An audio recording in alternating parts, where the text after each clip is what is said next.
Listo, doctor. Bueno. Muy buenas noches, familias. ¿Cómo están? Dándole cumplimiento a nuestro horario. Les agradecemos una vez más el estar a ustedes acá conectados con nosotros, el estar aquí listos, siempre cumpliendo esta cita para las sesiones académicas. Hoy es nuestra primera sesión del año y esperamos que realmente cumplamos a cabalidad con toda la agenda durante este 2022. Agradecemos a todos por estar comprometidos. Veo familias que realmente siempre han estado acá conectados y que desde abril del año pasado están con nosotros todos los miércoles cumpliendo con esta cita. Entonces, realmente muchísimas gracias por todo esto. Les cuento, queridas familias, que en el día de hoy van a estar nuestros psiquiatras. El director, el doctor Ramón Eduardo Lopera, que ya lo tenemos por acá, y ahorita más tarde también se va a conectar el doctor Eric, él también es médico psiquiatra, y hoy vamos a estar hablando acerca de mitos y verdades sobre la depresión. Este tema lo traemos pues como tal a la mesa, porque la semana pasada fue el día de la depresión, y realmente es algo que está afectando mucho en este momento a la población. Entonces, sin más, doctor, ¿cómo está? Muy buenas noches. Aquí lo estoy viendo con el cuaderno, muy juicioso. Aquí estoy viendo que está listo para hacer este conversatorio con todas las familias. Entonces, qué rico, doctor, que iniciemos este año como lo estamos pensando de manera puntual, para cumplir hasta las 8 de la noche como con esta cita. Entonces, doctor, muy buenas noches, ¿cómo está? Lo invito para que salude a todas estas familias y para que le demos inicio a las sesiones académicas de este año. Bueno, gracias, Ana María. Como bien lo has dicho, pues el proyecto nuestro institucional para este 2022 es que siga este encuentro cercano entre las familias, los colaboradores y nosotros los profesionales de la institución, para que hagamos de este un espacio de comunicación, de aprendizaje, de estudio, de seguimiento, donde entre todos podamos contribuir a que tengamos mejor salud mental. Entonces, como bien lo has dicho al principio, vamos a estar en estas reuniones académicas con todas las familias durante los días miércoles de 7 a 8 de la noche, y el día sábado sí hacemos el encuentro con las familias ya más liderados del equipo psicosocial. Todas estas conferencias quedan grabadas, van a quedar ahí desde nuestro canal de YouTube, y pues bueno, es un placer estar con ustedes. A mí una de las cosas que más me gusta es hablar, y si tengo la oportunidad de compartir estos conocimientos, me siento mucho mejor. El líder de nuestro programa académico es el doctor Eric García. Él entonces en un momentico se va a conectar, pero mientras tanto pues les mando un saludo muy especial, y tema mitos y verdades en torno a la depresión, porque el 14 de enero fue el día que se celebró la depresión, ¿cierto, Ana María? Sí, señor, tiene toda la razón, el 14 de enero fue el día contra la depresión. Bien, lo primero es que yo les voy a hablar un poquito, así cosas grandes, bueno, ¿qué es la psiquiatría? Muchas personas saben lo que es la psiquiatría, y realmente lo que yo puedo encontrar en esta experiencia de vida donde ya llevo, Ana María y queridas familias y colaboradores, llevo ya 22 años de médico psiquiatra y llevo 28 años de médico general, y la psiquiatría, que fue mi vocación, que es mi pasión y que es mi proyecto de vida, es una especialidad que se dedica al entendimiento, a la comprensión de todo lo que tiene que ver con las alteraciones mentales, emocionales, comportamentales, afectivas, conductuales de los seres humanos.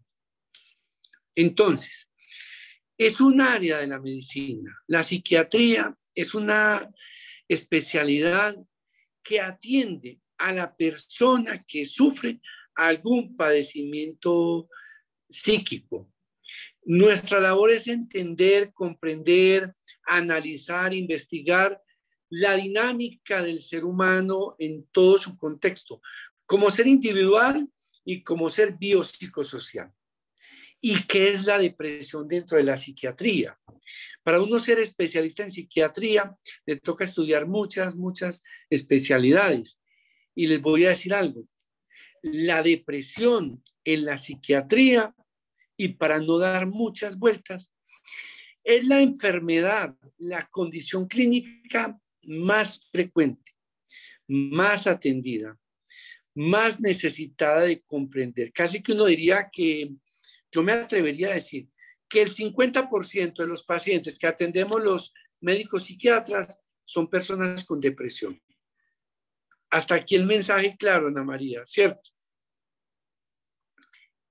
La verdad, doctor, sí, muchísimo. Y partiendo también de esa idea, entonces, también como hablar de una persona con depresión, la vulnerabilidad que llega a tener en cuanto al uso de trastornos, cosas psicoactivas, también es bueno como que también vamos como empezando este conversatorio y empezar como a hablar de estos temas también, que sé que las familias también les interesan. Ana, yo veo que hay como un poquito de interferencia, seguramente alguna familia puede tener, abrir el micrófono, vamos a pedir el favor que apaguen ese micrófono para que podamos entender, escucharnos mejor, ¿cierto? Listo, bien. Bueno, la depresión no es lo mismo que la tristeza. Uno tiene derecho a estar triste, tiene derecho a estar triste si pierde a un ser querido, si uno tiene una dificultad económica, uno está triste cuando le chocan el carro o cuando no se da lo que uno espera. Eso es tristeza, ¿cierto? La otra cosa es la depresión. La depresión es una enfermedad mental cerebral que se caracteriza porque la persona tiene durante más de 2 semanas un estado de ánimo bajito. La persona se siente triste. La persona, además de que está triste, no siente ganas de vivir, no siente ganas de hacer nada. Eso lo llamamos nosotros anedonia. Entonces, la depresión, que es una enfermedad orgánica, se caracteriza por ese estado de ánimo bajito, triste, y también por una sensación de falta de disfrutar la vida, de disfrutar las cosas.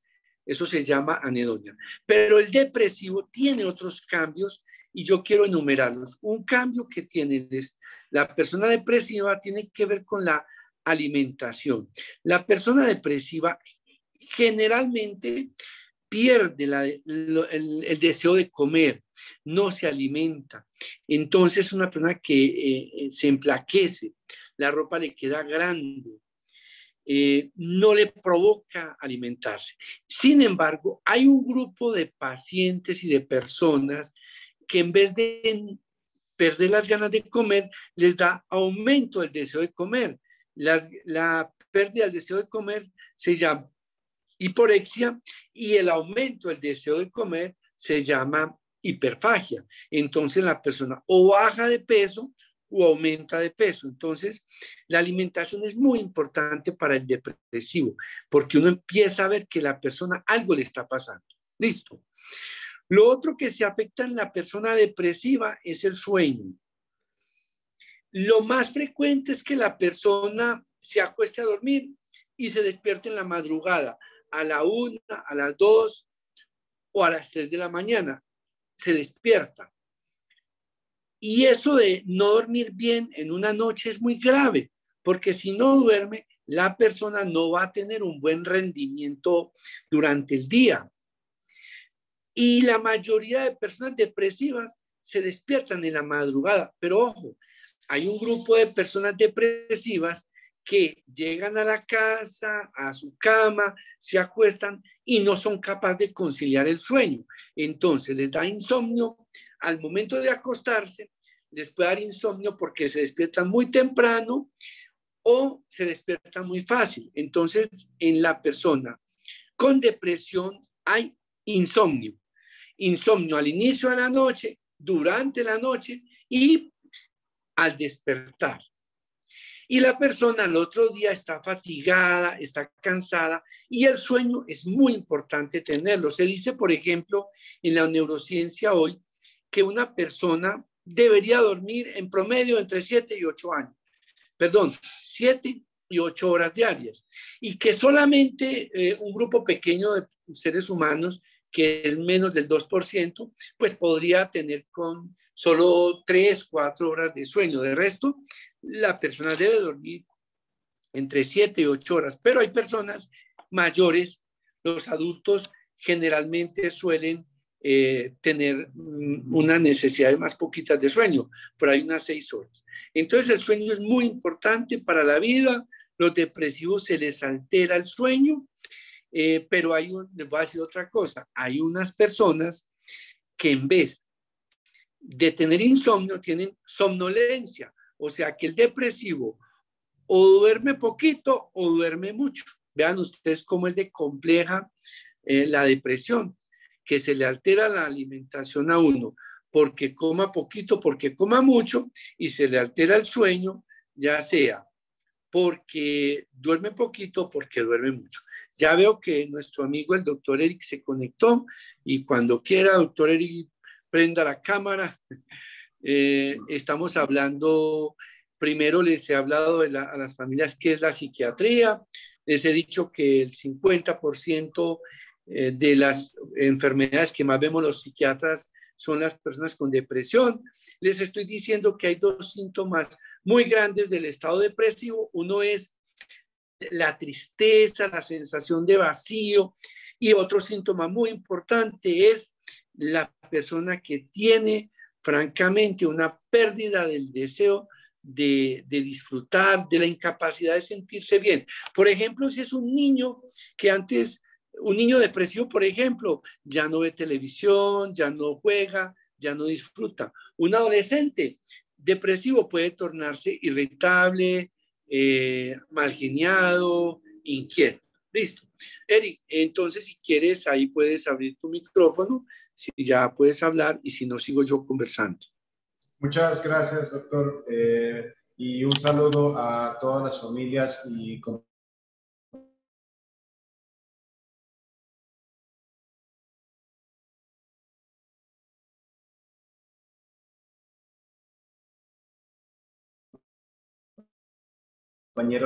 para todos los familiares, incluyendo también a los pacientes también que están de nosotros. Y bueno, el tema de hoy de los mitos y realidades en torno a la depresión surge principalmente por dos fechas especiales, por dos fechas que sucedieron recientemente.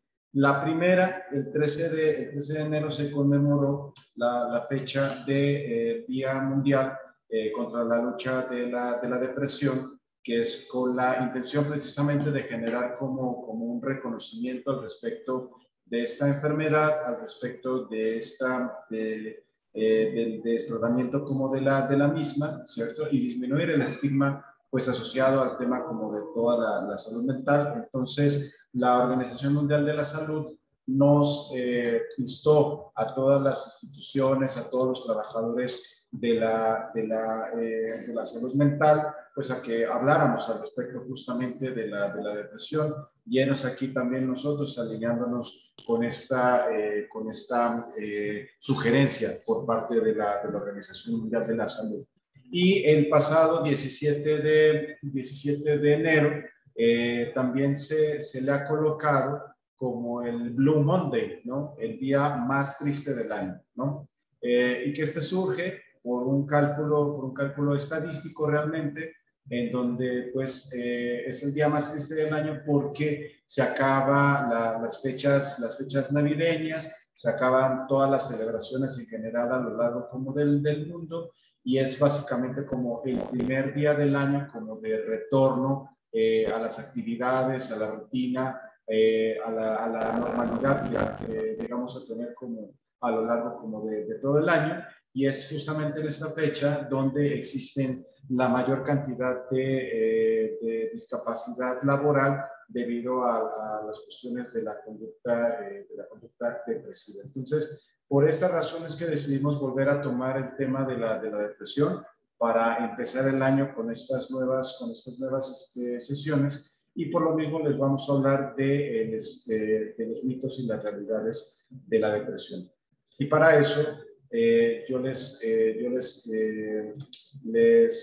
hice una presentación para que a partir de ahí vayamos hablando y posteriormente conversemos al respecto como de las dudas que ustedes pueden llegar a tener sobre este padecimiento, la depresión, los mitos y las realidades.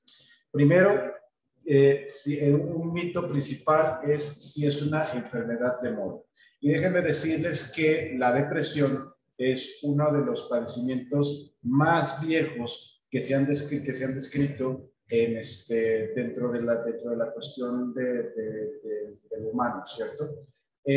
Aquí en esta imagen les estoy enseñando aquí a la derecha a Hipócrates, que es el padre de la medicina, que Hipócrates fue el primero que mencionó, o ellos, Hipócrates y Galeno, que Galeno se encuentra aquí al lado izquierdo, fueron los primeros que mencionaron que pues el funcionamiento del cuerpo estaba basado en 4 sustancias que ellos los llamaban humores, ¿no? La bilis amarilla, la bilis negra, la sangre y la flema, y que esos fluidos, que esas sustancias corrían a lo largo como de todo el cuerpo, y que cuando alguno de estos humores era como demasiado o era como muy poco, es cuando entonces se presentaban como las enfermedades. Y entonces mucho del tratamiento que se buscaba era como que se equilibraran de nueva cuenta como estos humores del cuerpo. De hecho, ahí se nos quedó como tal mucha tradición todavía de la medicina hipocrática, de la medicina galénica de Grecia y de Roma, como por ejemplo cuando nosotros decimos tiene muy mal humor, ¿cierto? Cuando es una persona que está malhumorada, ¿cierto? O sea, se refiere precisamente como al humor que anteriormente se mencionaba que era como la bilis negra, la bilis amarilla o demás, o que es una persona colérica, ¿cierto? Que por ejemplo bilis en griego antiguo se decía kolei. Entonces una persona colérica era una persona que tenía un exceso de bilis amarilla, según esta medicina hipocrática, ¿no? Pero la depresión también ya se consideraba como un exceso de bilis negra, ¿cierto?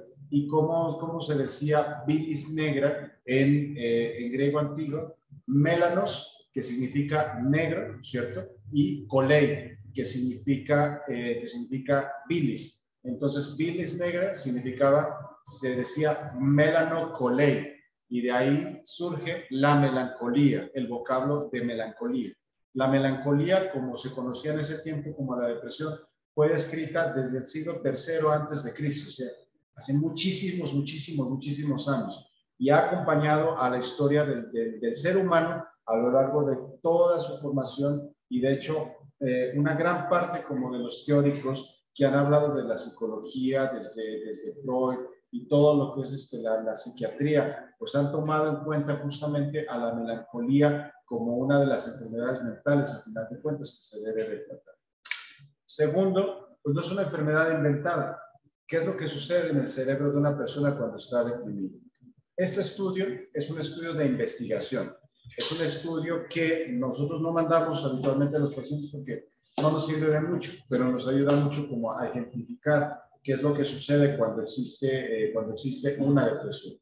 El cerebro funciona a través de la glucosa, ¿cierto? Cuando, por ejemplo, nosotros no comemos, que se nos baja la glucosa, nos sentimos malhumorados, nos sentimos irritables, nos sentimos como que nos hace falta algo, nos sentimos que no funcionamos. Y eso es porque tenemos la glucosa baja en el cerebro, ¿cierto? Entonces, el cerebro necesita de la glucosa, del azúcar, como para poder vivir, ¿cierto? Y en ese sentido, como para poder vivir y realizar como su funcionamiento, entonces se puede medir el funcionamiento del cerebro a través de qué tanta glucosa se está captando en el cerebro. Entonces, este estudio lo que hace es que le inyecta al individuo un glucosa, azúcar, pero con un marcaje especial, con un isótopo radiactivo, para que el tomógrafo alcance a captar en dónde está llegando esa glucosa dentro del cerebro. ¿Listo?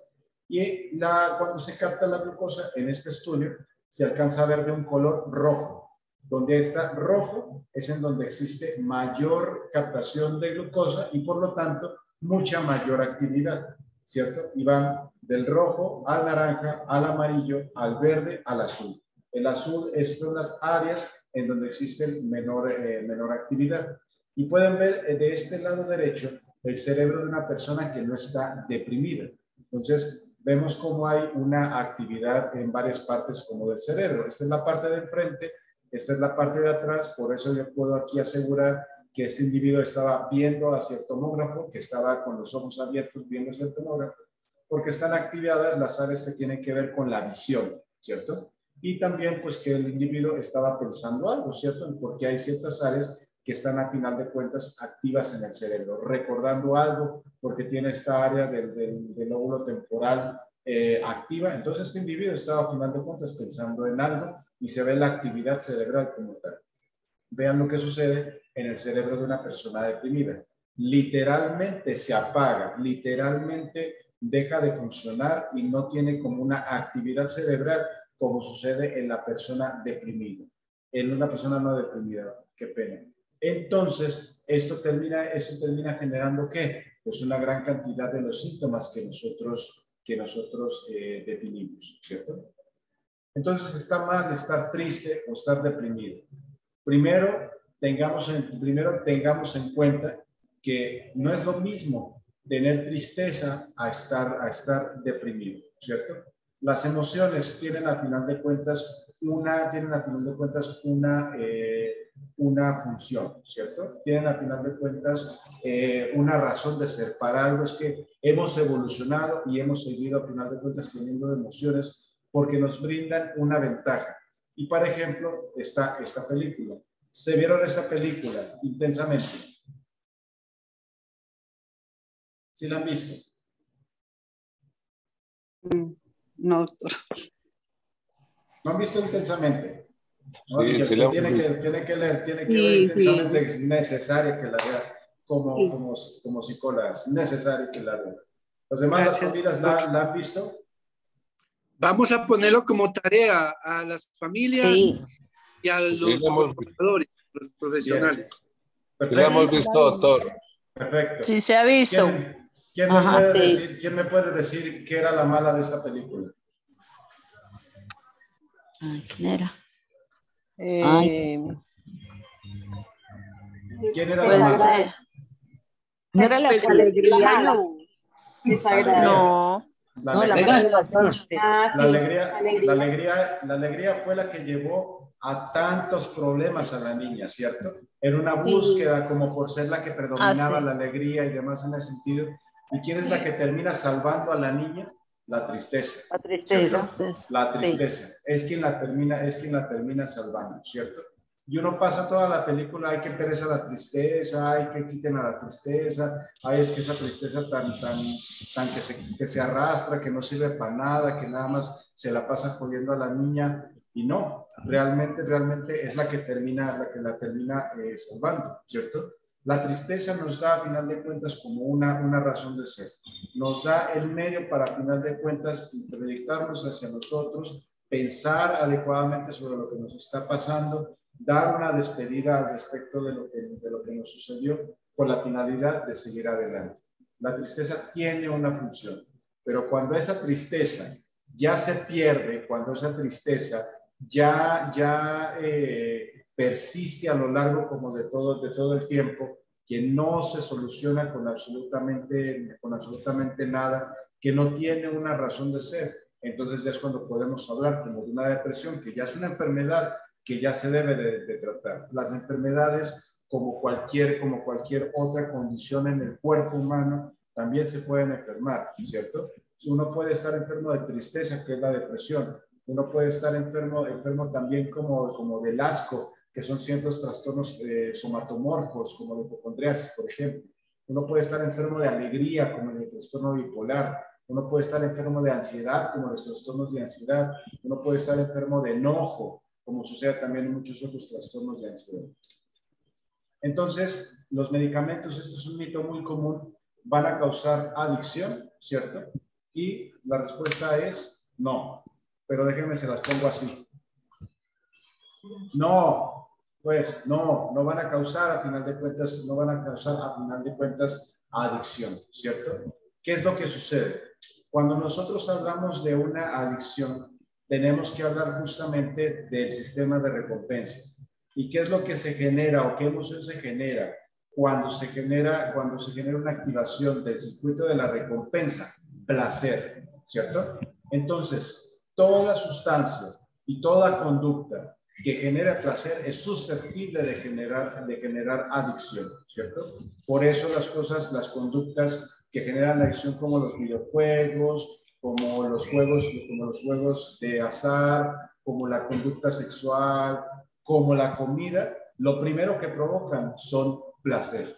Estos medicamentos, antes al contrario, mucha gente los quiere soltar, porque si bien no generan placer, no generan esa sensación como de que necesito seguir tomándolos para sentirme como contento, ¿cierto? Entonces, ya empezando por ahí, estos medicamentos no están asociados con una conducta adictiva. Solo se necesita el tratamiento con los medicamentos y la respuesta también a esto es no, ¿cierto? Y voy a dejar, en un momento les voy a explicar un ejercicio que vamos a hacer, que son los ejercicios de anagramas, ¿listo? Yo voy a dividir el grupo de ustedes en dos, ¿listo? Y vamos a hacer anagramas. ¿Qué es un anagrama? Es como esto, ¿cierto?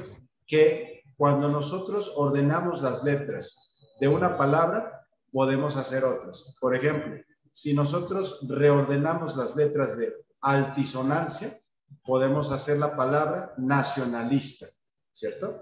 Y así es como vamos a jugar nosotros. Yo no les voy a poner anagramas, ¿cierto? O que hagan anagramas de una manera que sea como muy espantosa, ¿cierto? Una cosa como muy difícil. Yo les voy a poner para que ustedes hagan anagramas que los puede hacer un niño de tercer año, ¿cierto? Y vamos a ver qué grupo de ustedes dos, de los dos grupos que yo voy a formar aquí por esta plataforma, van a tener la mayor pericia para poder realizar estos anagramas. ¿Listo? Entonces voy a dejar de compartir pantalla un momento. ¿Listo? Y voy a crear dos grupos. A ver. Es que creo que esto no se puede. Esto no tiene para hacer dos grupos. Permítanme un momento, déjenme, voy a pausar la grabación a ver si con eso se pueden generar los grupos. Bueno, vamos a continuar. Ana, ¿usted tiene como la opción para hacer los grupos? Doctor, lo que pasa es que esta plataforma pues no tenemos la opción. Bueno, no hay Estamos problema. como en pro de eso. Bueno, no hay problema. Bueno, no hay problema. Bueno, entonces no me salió. Voy a continuar adelante. ¿Listo? Entonces estábamos en que si solo se necesita, el tratamiento con medicamentos, la respuesta es no. Y eso porque también es necesario, o una respuesta también bien importante, es el tratamiento farmacológico. ¿Listo? Y para el tratamiento psicológico, perdón. Y para eso es que existen distintos modelos explicativos. ¿Qué es un modelo? Un modelo es una construcción que hacemos nosotros los seres humanos para poder explicarnos la realidad que nosotros estamos viendo, ¿no? Entonces, ¿cómo me puedo explicar que si pongo así y pongo así, me da esto, ¿cierto? Y que si yo lo hago igual del mismo lado, me genera como lo mismo. Bueno, entonces a esto le voy a poner un simbolito, el simbolito del 2, ¿cierto? Y a este le voy a poner, y cuando yo hago esto, yo le voy a poner un simbolito, que es el simbolito del más, ¿cierto? Entonces, 2 más 2, ¿cierto? Yo le voy a poner otro simbolito que significa igual a, y este que le voy a poner otro simbolito que es el número 4, ¿cierto? Entonces, así me queda 2 más 2 es igual a 4, ¿cierto? Y luego ese modelo lo tengo que poner a escrutinio científico. Tengo que ver que siempre que se me presenta algo de A2 y de otro que se me presenta de A2, va a formar 4, ¿cierto? Y cuando hago ese escrutinio científico, lo compruebo como varias veces, que siempre termina siendo, es cuando surgen las teorías. ¿Listo? Entonces, ese modelo que explica la realidad de que 2 más 2 son 4, es un modelo matemático. ¿Listo? Entonces, aquí en psicología, también tenemos, en psiquiatría y en salud mental, también tenemos distintos modelos. Modelos que son explicativos de la depresión. Es decir, ¿por qué en su momento el cerebro va a llegar a esto? Ok, está bien que el cerebro funcione así, pero ¿por qué llegamos a que el cerebro termine funcionando así? Y entonces tenemos varios modelos en ese sentido. El primero que les quiero comentar es el modelo de la desesperanza aprendida. Y aquí les pongo la imagen, de un perrito. Un perrito puede ser alegre, puede ser muy vivo, puede a final de cuentas ladrar y demás, ¿cierto? Pero ¿qué pasa con ese perrito cuando uno lo somete a maltrato? Cuando uno se lo pasa maltratando.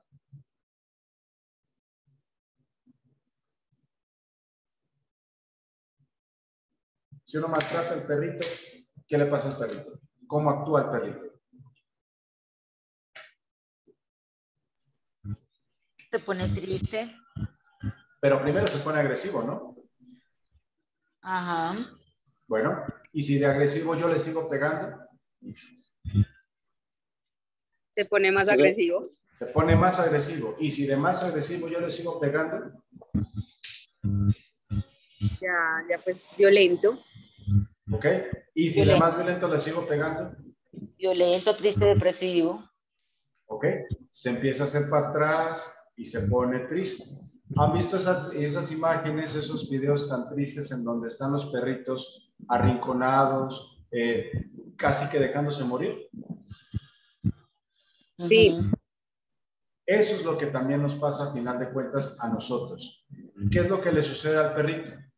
El perrito se da cuenta de que está en un medio horrible, en un medio que es estresante, en un medio que es muy, muy maluco, ¿cierto? Y del cual el agredir por parte del perrito se vuelve su manera para, a final de cuentas, poder como afrontar justamente como esa ansiedad, agredir y liberarse y pasar y estar mejor.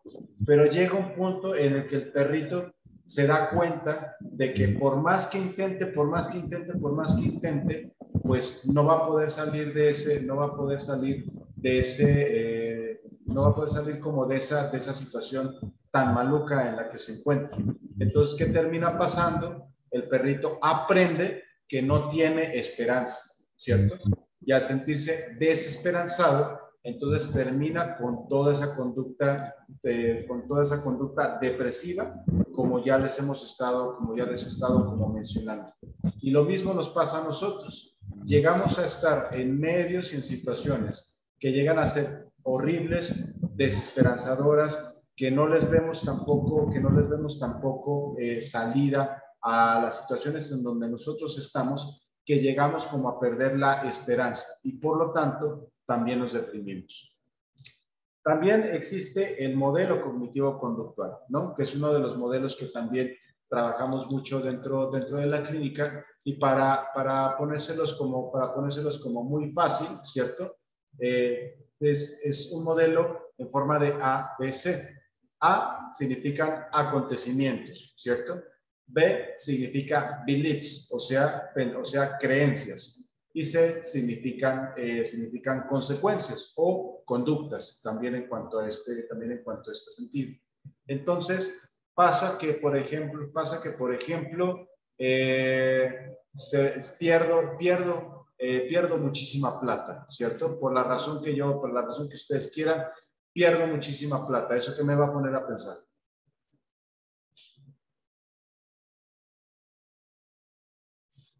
Si yo perdí muchísima plata, ¿eso qué me va a poner a pensar? Pues, ¿por qué lo perdí, doctor? ¿Cómo pensar cuáles fueron las razones por las cuales lo perdió? Exactamente. Qué pesar el mío que lo perdí, ¿cierto? Me va a poner a pensar eso. Y si me pone a pensar eso, ¿cómo me va a poner a actuar? ¿Qué voy a hacer, ¿cierto? Debido a que estoy pensando en qué pesar el mío de que perdí todo ese montón de plata. pues también de manera ansiosa con el fin de volver a conseguir el dinero. Exactamente, Impulsivo. ¿cierto? Exactamente. Entonces el comienza, modelo... Y de pronto o comienza a manifestar enfermedades como caída del cabello, asociar otras enfermedades. Eso es, exactamente, ¿cierto? Y todo debido no al acontecimiento, sino a la manera en cómo a final de cuentas estoy pensando. Entonces eso es lo que dice la depresión, ¿cierto? De que el individuo a final de cuentas pasa por toda una serie de pensamientos poco funcionantes, ¿no? Mi vida no vale nada, eso es un pensamiento. No sirvo para nada, eso es un pensamiento. La gente no me entiende, la gente no me quiere, la gente no le veo esperanza hacia adelante, no voy a poder salir como de esta. Son, a final de cuentas, pensamientos. Y la consecuencia de tener todos esos pensamientos son la depresión, la conducta depresiva, ¿cierto? Entonces, basados en el modelo cognitivo-conductual, no nos centramos en trabajar aquí, en la depresión, sino en trabajar directamente en la cuestión del pensamiento, ¿cierto? Y tenemos el modelo contextual de la depresión, que este es un poquito más complejo, que es parecido, pero un poquito más complejo. Uno, de que existen circunstancias iniciales, ¿no? Entonces, me dio cáncer, ¿no? Y qué preocupación, qué síntomas tan horribles, qué tratamiento tan horrible que estoy teniendo, se me alteran las rutinas, hay que hacer cambios en las rutinas, etcétera, en cuanto a todo esto. Y esto me termina generando también como muchos pensamientos y que empiece a dejar de hacer como muchas cosas. Ya no me interesa salir, ya no me interesa estar con mi familia. Y entonces empiezo a realizar una conducta evitativa, ¿no? Como me siento mal, entonces ¿para qué salgo? Como me veo así, ¿para qué salgo? Como a final de cuentas ya me voy a morir, ¿para qué veo a mi familia? Como por ejemplo, si se me alteró como la rutina, ¿para qué vuelvo? Intento como a pintar y voy dejando de lado un montón de alicientes para mi vida, voy dejando de lado cosas que son importantes a final de cuentas para mi vida, lo cual trae consecuencia de que me termine sintiendo triste, mal y demás en este sentido, y se termina cerrando un círculo vicioso porque si estoy triste, mal, desesperado, irritable, con bajo ánimo, menos alicientes, menos intereses, menos ganancias de cosas bonitas en mi vida voy a estar teniendo y es un ciclo que se termina repitiendo. ¿Listo? Entonces existen terapias contextuales que actúan, por ejemplo, a través de aquí, ¿cierto? Que actúan a través de la disminución de todos esos intereses para volver a buscar las cosas que son importantes. Una terapia que se llama la terapia de aceptación y compromiso. Hay otras terapias contextuales que se centran aquí, en la evitación, ¿cierto? En evitar que haya conductas justamente de evitación y que se active el individuo, como la terapia de activación conductual o también la terapia de aceptación y compromiso. Pero también existe un modelo de disregulación emocional, que eso lo vemos mucho, sobre todo en los adolescentes y mucho, sobre todo en la gente que tiene problemas con la conducta suicida. Por alguna razón, ¿cierto? Por alguna razón del individuo, por situaciones de nacimiento, por situaciones de genética, por situaciones de trauma psicológico, por situaciones de trauma cerebral, la razón que ustedes quieran, ese individuo tiene una característica de hiperexcitabilidad emocional, ¿no? Que son niños o que son adolescentes o que son personas que reaccionan de una manera excesiva hacia las emociones, ¿cierto? Entonces, en ese sentido, pues al momento de que se percibe y existe una amenaza, ¿cierto? O que se percibe que existe alguna amenaza, la persona que tiene una hiperexcitabilidad emocional va a desarrollar emociones muy intensas, una emoción interna, una sensación interna que para el individuo va a ser como muy desagradable y que aparte de eso no va a saber qué se trata de esa emoción, ¿cierto? Una característica terapéutica que nosotros buscamos es nombrar e identificar la emoción, ¿no? Porque ustedes a lo mejor lo ven en sus pacientes, que para todo es aburrimiento, o para todo es enojo, ¿cierto? Y no alcanzan a identificar cuáles son propiamente como esas emociones, ¿cierto? Y entonces al tener ese pobre reconocimiento de las emociones, tienen una reacción de pensamiento negativo a las emociones de yo no quiero sentir esto, necesito escapar de esto, necesito hacer algo para liberarme como tal de esta emoción, y entonces actúan de una manera maladaptativa debido a esa gestión emocional. Me voy a consumir, me voy a quitar la vida, necesito salir escapando como de esto, y es ahí donde el ciclo repetido también va generando episodios depresivos y sobre todo conducta suicida, ¿cierto? Entonces vean cómo es que hay varios modelos de explicación de esta enfermedad que nos ayudan como a actuar directamente sobre las distintas formas en donde se está gestando, por ejemplo, la depresión, y que no solamente requieren como del uso del fármaco para el tratamiento antidepresivo. Y entonces, solo con medicamentos y psicoterapia puedo salir adelante de esta depresión. No me puedo ayudar con algo más, y aquí les vuelvo a traer la imagen de Galeno para explicarles y comentarles cuál era el tratamiento que hacían Galeno en el siglo III antes de Cristo, y que déjenme decirles algo, es la medicina con la que más ha convivido el ser humano en toda su historia, ¿cierto? Desde el siglo III antes de Cristo hasta el año 1800, cuando fueron que se crearon ya los primeros fármacos. Entonces fue la medicina que más se practicó durante toda la historia del ser humano. La medicina científica, como tal cual la conocemos, tiene siglo y medio, más o menos, de haberse gestado, de haberse iniciado. Entonces, imagínense que lo que estamos haciendo no es algo tan antiguo, ¿cierto? Lo de la más antigüedad ha sido todo el tratamiento, al final de cuentas, galénico, hipocrático, a través como de la teoría humoral. ¿Y qué era lo que prescribía Galeno? Galeno no tenía una receta así como nosotros, ¿no? que nosotros les terminamos mandando, ¿no? Pero Galeno nos decía, ok, tenemos que mejorar entonces el balance humoral. ¿Y cómo es que logramos ese balance humoral para que se baje la cantidad de bilis negra del cuerpo como del individuo? Pues entonces mejoremos otras actividades que logran bajar esa bilis negra. Y por ejemplo, Hipócrates mandaba a aquellos melancólicos, a los pacientes melancólicos, a ver un tipo de danza especial que lo describen los historiadores, que era una danza hipnótica, que era una danza que estimulaba como el placer, que era una música suave, y que esa música suave dirigía una danza de estos personas que eran jóvenes atletas vestidos de militares, que los hacían llamar los coribantes, eran la danza de los coribantes. Entonces se dieron cuenta que la danza de los coribantes ayudaba de una manera muy importante a que la persona con melancolía se sintiera como mucho mejor. Entonces, váyase a ver la danza de los coribantes. La música, la danza, el arte, ¿cierto? Tiene una función, a final de cuentas, para el tratamiento justamente de los síntomas depresivos, por ejemplo. También, ¿qué otra cosa hacía Galeno? No, ¿saben qué? Vamos a preparar infusiones herbales que traigan tales y tales y tales y tales plantas, ¿cierto?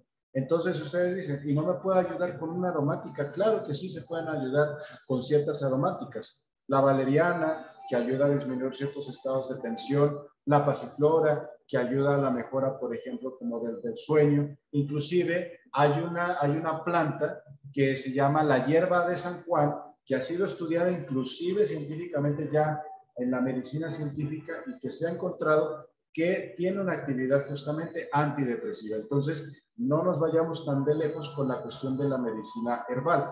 También, ¿qué decía Hipócrates o qué mandaba escribir Hipócrates? Bueno, tenga unos buenos hábitos de alimentación. Deje de comer tanta carne, deje de comer tantas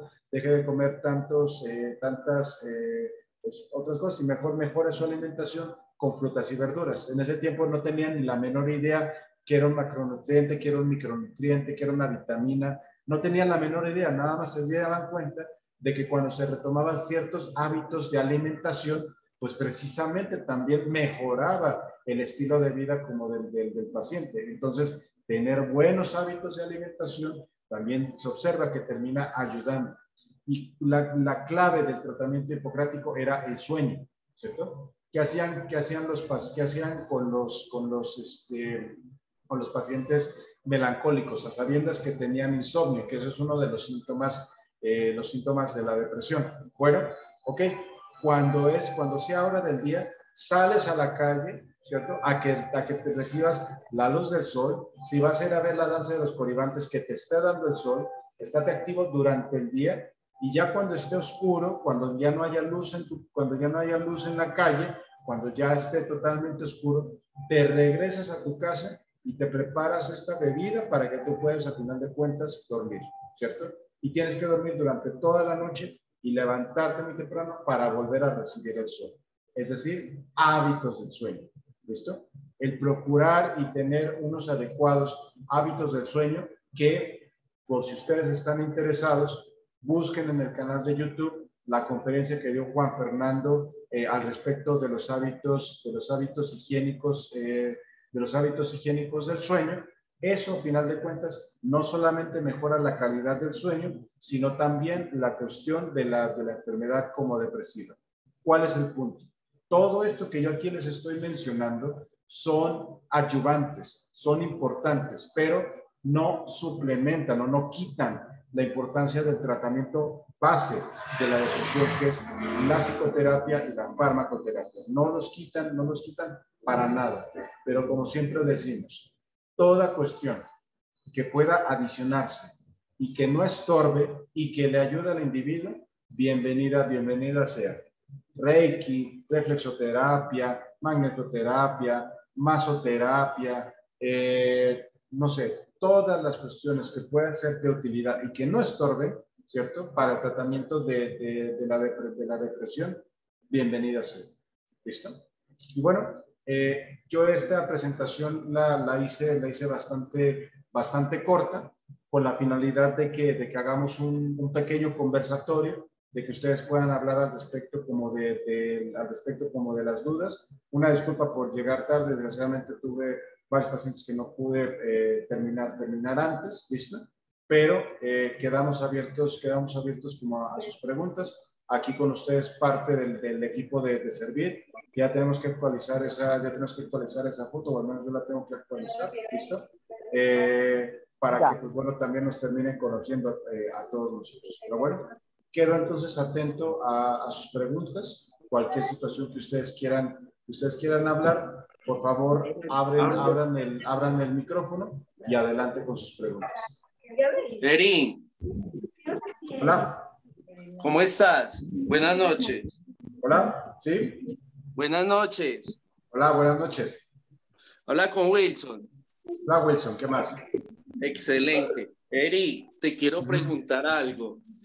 ¿Es normal que las pastillas me generen, no es del tema, pero quiero preguntar, me generen muchas ganas de tomar líquido? Bueno, parte de los efectos adversos que pueden llegar a generar como los medicamentos justamente es justamente la sensación de boca seca, y por lo mismo la necesidad de tomar como bastante líquido. Eso es un efecto adverso que se puede presentar por la medicación, pero independientemente de eso, es bien importante que todo eso sea tomado de forma individual dentro de la consulta. Ah, listo. Eri, otra pregunta. Yo sé que todos los procesos son diferentes, ¿sí o no? Y ya cuando uno no tiene dependencia de algún alucinógeno o trago, digamos, ¿se puede mermar medicamento? Bueno, Wilson, eso yo le pido que lo hable directamente en la consulta para ver si su caso es meritorio que se pueda hacer la disminución del fármaco. Pero es una pregunta que requiere como de una intervención en la consulta. Ah, listo. Porque yo estaba voy a entregarme mucho como al deporte, todo eso. Bueno, y eso es como fundamental en el proceso también. Exactamente. Inclusive para todos los que están escuchando. Exactamente. Bueno, muy bien. Muchas gracias, Eri. Con todo gusto, Wilson. Adelante, que Tomás tiene la mano levantada desde hace un rato. No sé si quiera hablar.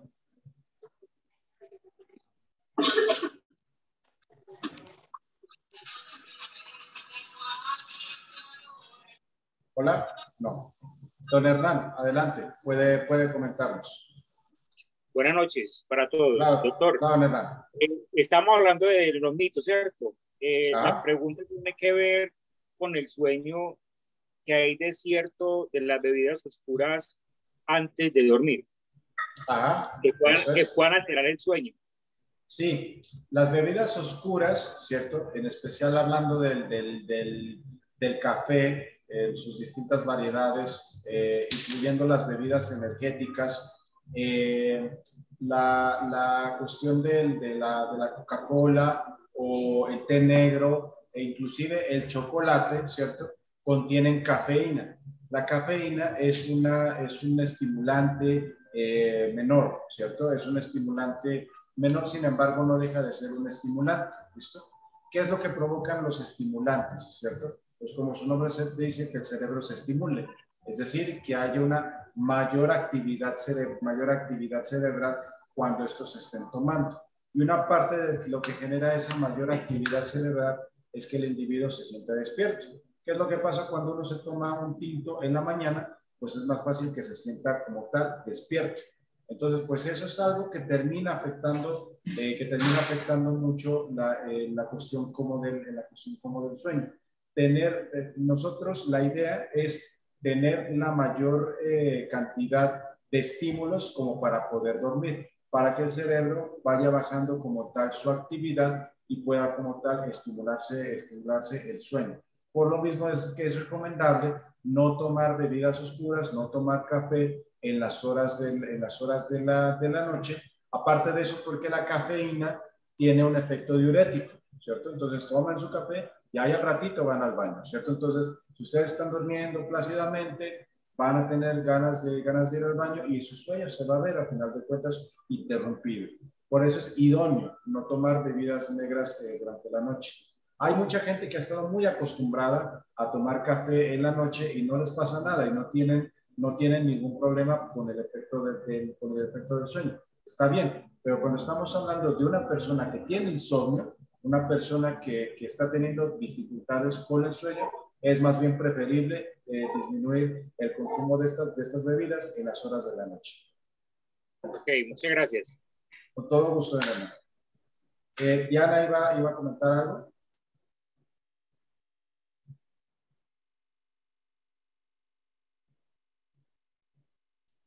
Ahí tengo la mano levantada del que dice Huawei Y5P, no sé de quién se trata.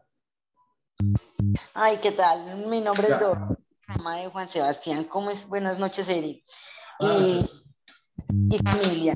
Para hacerte una pregunta, ¿qué tan importante es la compañía o la soledad en este caso después de la recuperación?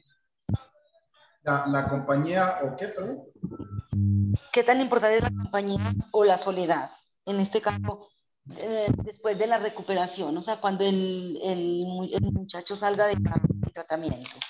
Ya, pues bueno, se vuelve una situación que es a final de cuentas muy importante, pero más que la compañía o la soledad, yo más bien le preguntaría qué calidad de compañía, ¿no? Porque si a final de cuentas en la compañía dentro de mi familia existen un montón de conflictos, existen un montón de situaciones que terminan provocando que haya muy poca validación o muy poca reconocimiento de las cosas que hace el paciente o muy pocas cosas de lo que hace como las personas en general. A pesar de que pueda ser como mucha compañía, el individuo se va a sentir bastante triste.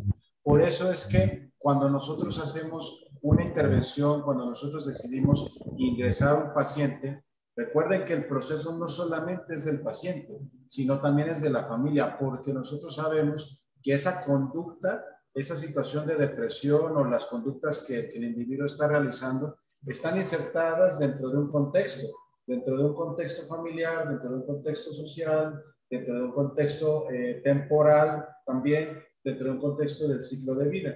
Entonces, si nosotros mejoramos la conducta, pero el contexto favorece que se presente, entonces van a volver a aparecer a final de cuentas las conductas. Por eso es que nosotros nos metemos directamente, ¿cierto?, a identificar cuál es la dinámica familiar que está viviendo o no la persona, cuál es la dinámica social que se está viviendo una persona para tratar de modificar eso y que justamente sea un ambiente de recuperación como termina siendo, por ejemplo, en la clínica.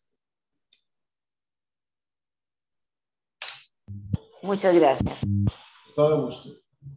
Ligia, adelante que quiera preguntar algo. Bueno, buenas noches. Bueno, primero que todo, muchas gracias pues por este tema pues y por todas las formaciones que a mí pues me ponen a pensar y a estar pues muy pendiente de ellas porque aprendo muchísimo. Muchas gracias. Doctor, yo tengo como una pregunta, pero no sé si a la vez es comentario, ¿verdad? Sirviéndome como del huevo, voy a hacer como una metáfora, ¿no es cierto? Sirviéndome del huevo, de la yema y la cáscara, ¿no es cierto? Referidos al síntoma, al asunto de la depresión, al núcleo de la depresión y a la envoltura de la depresión, ¿no es cierto?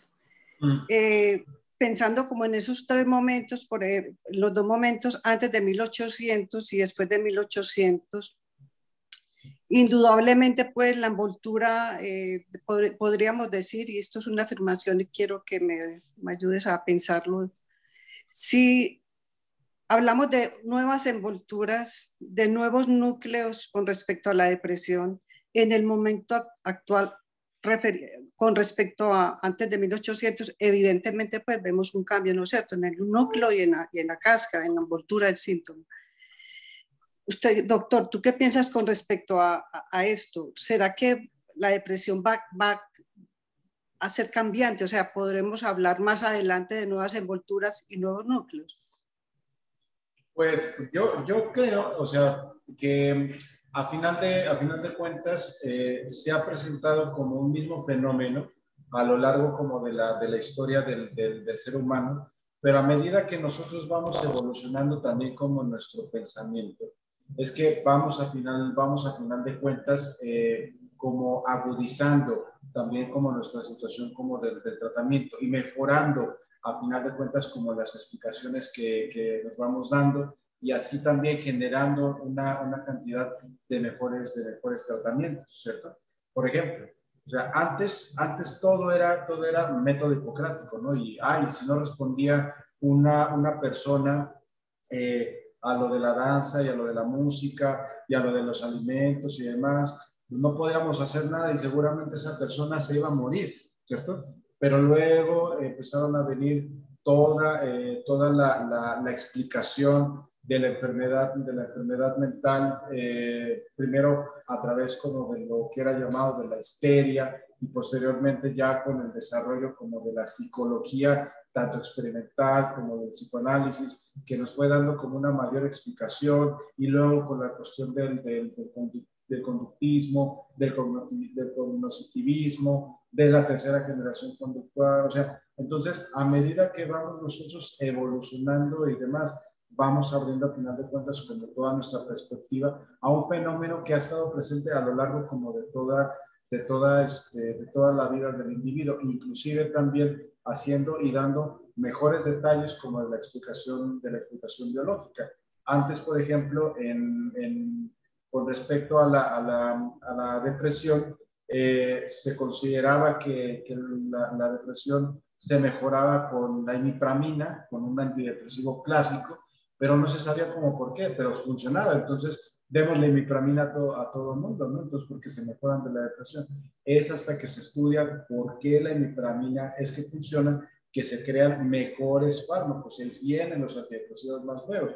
Y esos antidepresivos nuevos, ok, ¿qué de ese antidepresivo nuevo termina funcionando mejor? Entonces creamos nuevos antidepresivos que terminan siendo más efectivos, más eficaces o que actúan ante distintos medios. Pues yo creo que más que propiamente que la depresión vaya a ser cambiante o que vaya a haber como un nuevo fenómeno depresivo, yo creo que va a haber cada vez mejores maneras como de explicarnos lo que nosotros estamos viendo.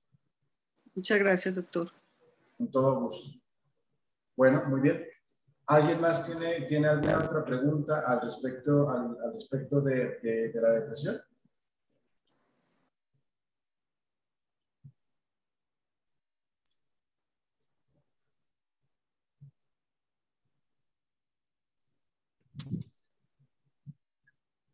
Albus tiene la mano levantada. Doctor, buenas noches. Buenas noches. En los adolescentes, yo tengo en este momento una sobrina hospitalizada ya. Uno, en el caso de los adolescentes, ¿cómo les debe colaborar, ayudar este síndrome de depresión que ha sido constante y que ya ha tenido incluso momentos en que, como usted explicaba ahorita con la figura del perrito, que se ha hecho útil? ¿Uno cómo puede ayudar a una persona, un adolescente en esta situación, para hacer un buen acompañamiento? Porque para uno estos procesos son nuevos. En mi caso, apenas yo llevo con la niña en la institución una semana y media, pero yo si quisiera poderle colaborar y ser apoyo para ella, ¿cómo puede hacer? Pues, ¿cómo es? Yo sé que tenemos acompañamiento de ustedes, pero ¿cómo es incluso las visitas con ellas? ¿Cómo deben de ser? ¿Cómo es el trato? ¿Cómo es ese apoyo incondicional para subirles como la autoestima y bajarlas, sacarlas de esos estados en que se meten? Claro, muy bien. Mire, la respuesta es tan compleja, es muy compleja, porque cada paciente, cada caso, cada persona, en cada circunstancia, termina siendo bien distinta. Y lo que yo le puedo decir que puede ser como útil para el caso suyo, puede no ser útil para el caso como de la otra persona, ¿cierto? Hay algunas generalidades que es importante tener bien en cuenta. Una gran cantidad de personas que padecen depresión cargan con la incomprensión y cargan con el estigma, precisamente, ¿no? De lo que yo les estaba diciendo. Te estás inventando esos síntomas, te los estás provocando tú. ¿Cómo no vas a estar deprimido si tú te la pasas ahí dentro del celular? Es que tú me quieres estar manipulando. Es que, ¿cuál depresión si cuando tú estás viendo tu celular, tú no estás deprimido? Cuando estás con tu novio, no estás deprimido. Entonces, una gran cantidad de personas cargan con toda esa situación como de incomprensión, ¿cierto? Y algo que nosotros hacemos, ¿cierto? Que nosotros hacemos y que resulta altamente sanador es el hecho de que nosotros nos sentamos con los pacientes y ofrecemos una escucha y nosotros intentamos ayudarlos a través como de esa escucha, sin juzgarlos y validando lo que ellos al final de cuentas también están sintiendo, ¿cierto?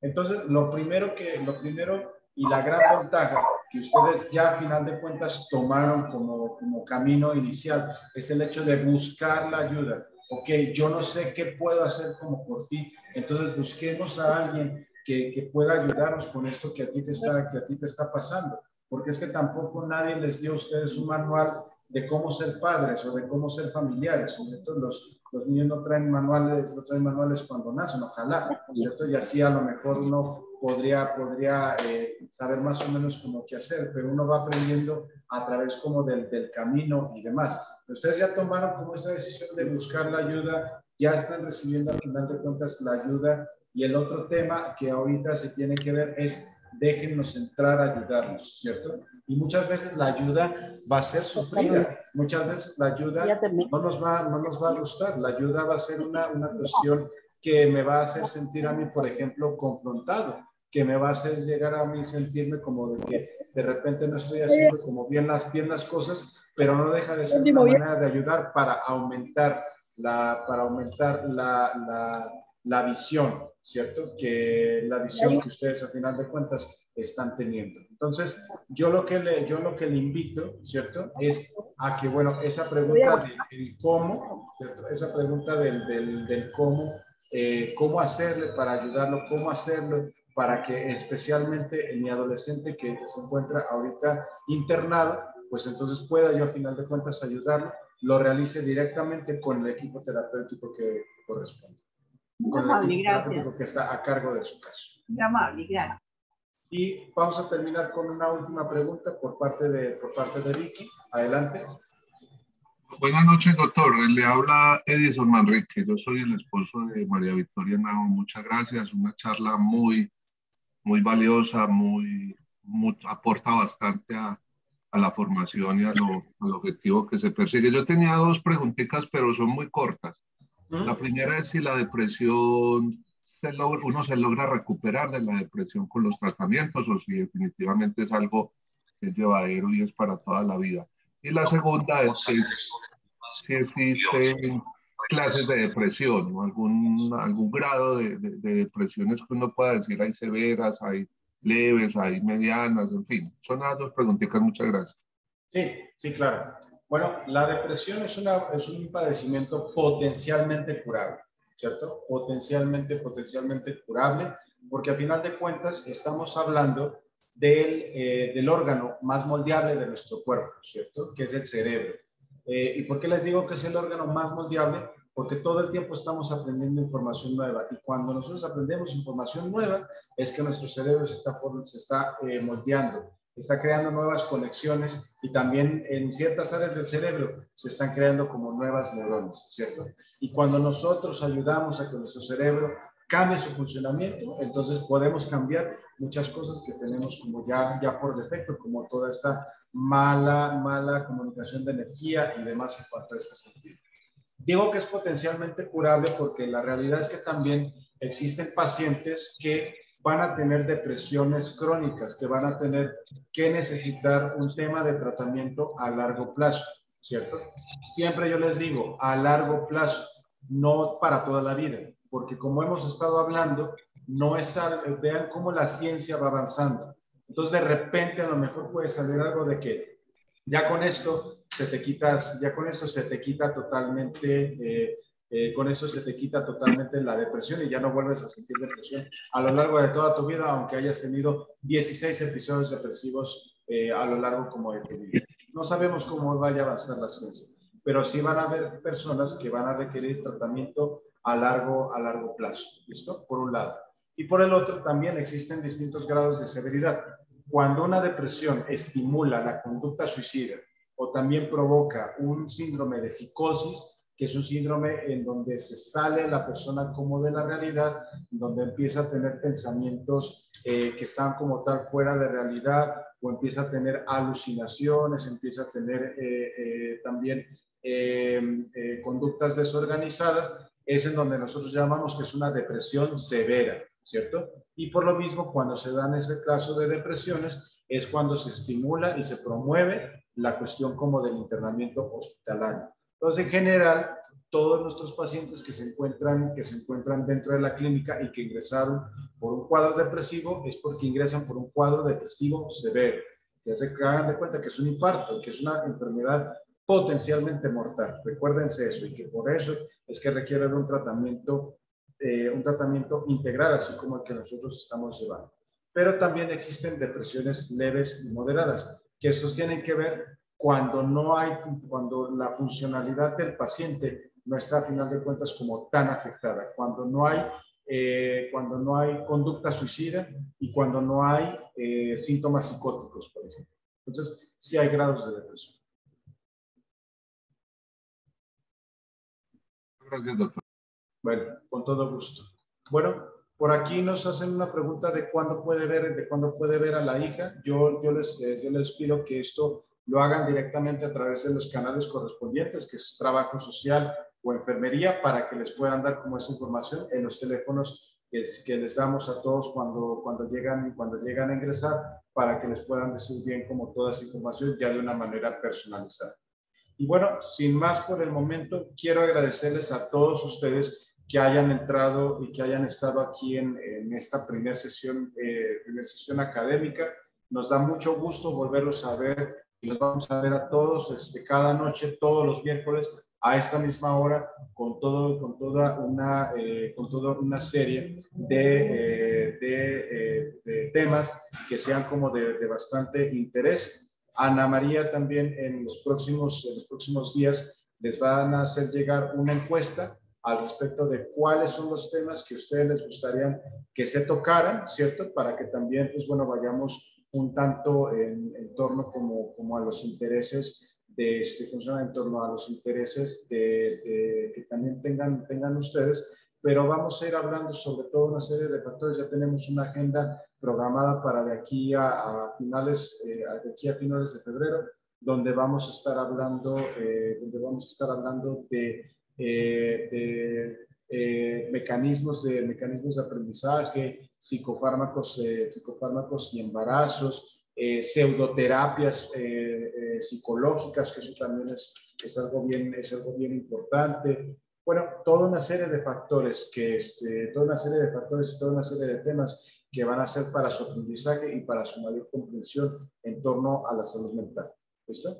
Y pues bueno, a todos les deseamos una muy buena noche, que pasen un muy buen resto de semana, y seguimos trabajando para el cuidado de la salud mental de todos ustedes y de sus familiares. Reciban un saludo. Muchas gracias. Gracias. Una feliz noche.